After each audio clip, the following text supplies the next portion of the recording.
What's up? This is King of Rock. I'm over here with another legendary pioneer from Bushwick, Brooklyn, who was big involved in the dance, the rock dance. He's gonna introduce himself and give you a little bit of history about himself, and we're gonna go through some questions knowing about the history and how he's so much involved in the rock dance. Please let know what name you go by. Crazy Rob.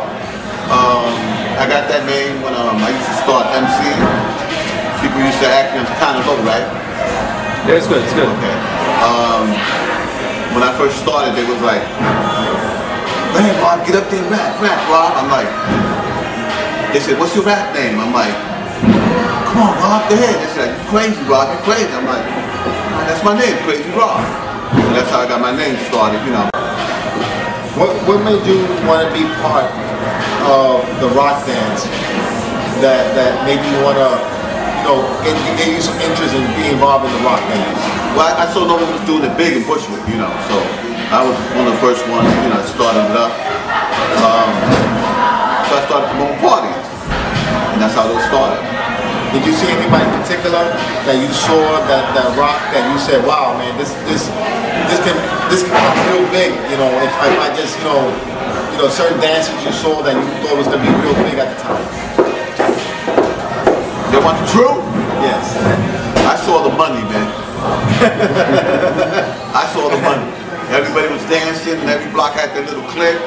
I saw the money. I'm like, I can make money doing this. Everybody's gonna come to my parties, and that's what happened. That's how it started for me.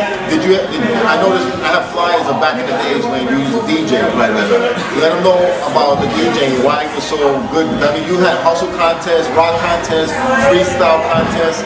What made you, you know, a lot of people don't recognize you as one of the original DJs in Bushwick, even though we have many DJs, but you're like one of the first big DJs even to put all these competition, you know, parties together. I did that? You got some of that information for me? Yeah.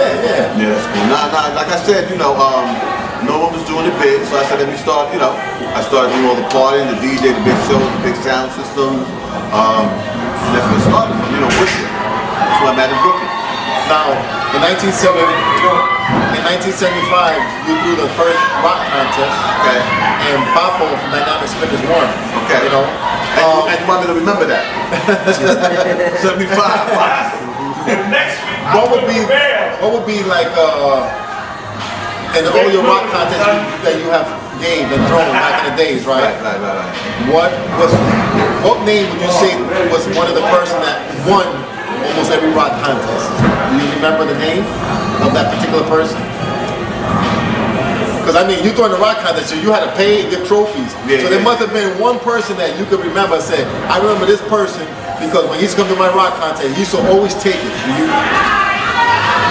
I had over 50 dances over there, right? Or more than that, so it's kind of hard. You know, every week it was something different. I mean, you know, you was in there.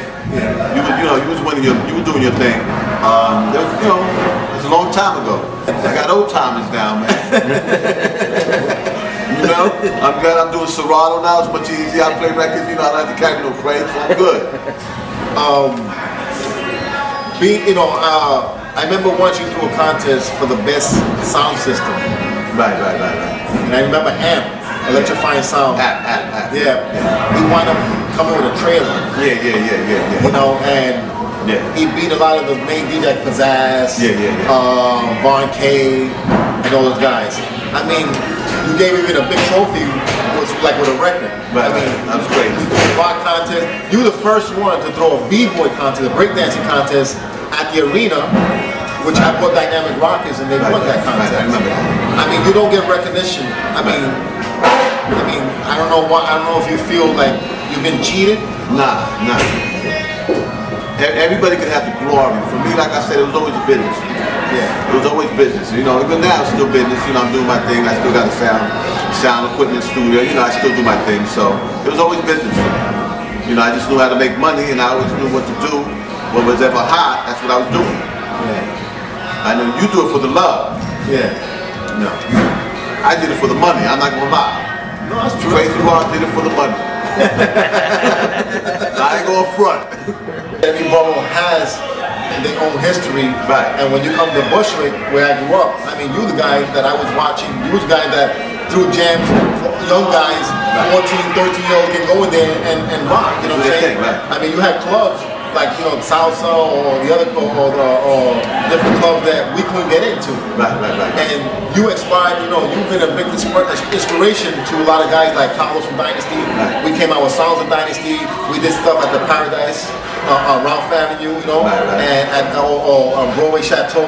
I mean, you was ready doing things already. I mean, you blessed us, and I only think it's right that we come and, you know, give you the respect. I know you're not into the publicity and being out there, but for me, I think that without you, was a big part of this dance, even during this rock contest, maybe would have never been big. Because, I mean, you threw a lot of hustle contests, routine content. Little Tito and Little Edwin was throwing, you know, winning the contest. Danny Boy was winning most of your content with Tony. You know what I'm saying? So you brought out the rock dancers from every crew to show what rock crew was doing it. I mean, you made your money, you didn't care, but still, you still did something. Oh no, I was doing my thing. Everything was right when I did it. I made sure it was always right. I mean, we were doing our things on Bushwick. It was nice. Which one was the first contest and where? It was probably at St. Martin. Where? St. Martin. I know I did a lot of shows at St. Martin's also. Yeah. I remember when you threw the Valentine. I'm gonna show you how good my memory is. That's because you got information. You had that on paper. You don't remember that? You threw one on Valentine's, right? And there was a guy who called himself Romantic Rocker, but it was like a week before Valentine. You said, yo, my man, it's not Valentine yet. Valentine is next week. You came to the wrong contest. You know, and you used to snap on people. Oh yeah, I still do. You know what I'm saying? And a lot of people don't know, at the end of the jam, you used to always sing Always and Forever and do like a live track. People What's that? The slow jam, Always and Forever was like be the last jam of the jam.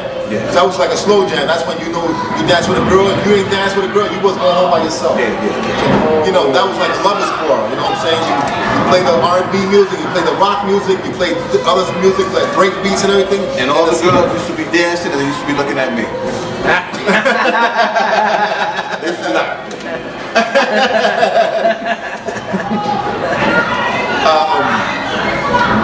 Another thing is, can you give us a little bit of, if you remember the style of clothes back in the days? I mean, well, you know, they had they had bell bottom.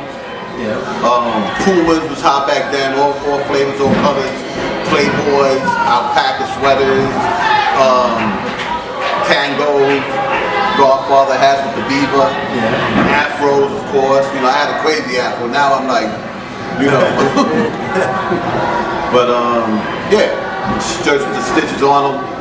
Remember those? Do you remember anything about like the early 70s when the gangs were around? I was cool with everybody. You know, everybody was cool with me. You know, I had no problem with nobody. I was so cool in Bushwick that the priest from the church, one day he asked me, they robbed him. And he was like, robbed. They robbed. They took my camera. They took this. They took this. They took. I said, go to the police. He's like, nah, they're not gonna get it back from me. He said, I want you to get it back. And I'm like, I'll put the word out. I put the word out. About 3 hours later, they came knocking on my door. Rob, we know that was your man. Here's all his stuff back. Brought it back to me. Said, I knew he was gonna get it back to me. And, you know, and every time I did a party there, he's like, whatever you want to give me. He didn't charge me. He said, whatever you want to give me, but I was blessing them though because I was killing them. I was getting 800 people in there. I had the wall sweat. I had people from the Bronx, Queens, all over coming to my party. The walls used to sweat when I had a party. It was crazy. I used to go home with fat pots, throw it in my bed. It was nice, I remember the guy that did this for me, his name was Kenny Seitzner. He used to do all the flyers for all the promoters in New York. And that's when we had the earthquake sound system. That's when we put the earthquake out.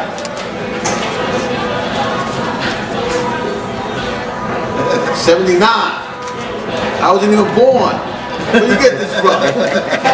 I'm only 25, man.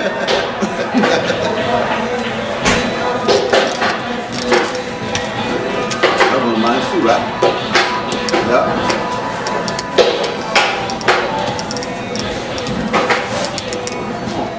Okay. This one yours. This one right here is a big one. Right here. This is. Hold on, let me. Oh yeah, that's a nice one.